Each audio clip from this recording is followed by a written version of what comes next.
Question number 23 में कह रहा है ए बी और सी एक कार्य को क्रमशः 11 दिन 20 दिन और 55 दिन में, ए जो है वो 11 दिन में करता है, बी जो है वो 20 दिन में करता है और सी जो है वो 55 दिन को एक काम को समाप्त करता है।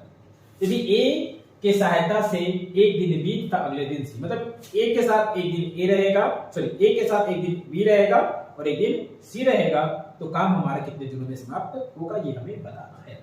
तो सबसे पहले हमको ये पता करना होगा कि टोटल काम कितना है और ए और बी और सी जो है वो एक दिन में कितना काम करता है। तो सबसे पहले हमको क्या करना होगा, हमको 11, 20 और 55 का एलसीएम निकालना होगा। तो 11, 20 और 55 का एलसीएम हो जाएगा आपका 220। टोटल काम मेरा कितना है 220 मिनट का काम है। अब क्या है यहाँ पर 11 दिन में 220 काम कौन करता है, एक करता है, तो एक का एक दिन का काम कितना हो जाएगा, तो 20 काम हो जाएगा।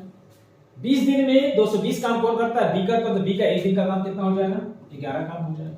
और 55 दिन में 220 काम कौन करता है, सी करता है, तो एक दिन का काम इसका कितना हो जाएगा, तो 4 हो जाएगा। अब क्या है ए हमेशा काम करेगा, ए के साथ पहला दिन कौन आएगा, बी आएगा जो कितना काम करेगा 11, कितना काम हमारा हो गया, तो 31 काम हो गया। दूसरा दिन कौन आएगा सी के साथ, मतलब ए के साथ, तो सी आएगा जो कितना काम करेगा 4 में कितना काम हो गया 24 काम हो गया।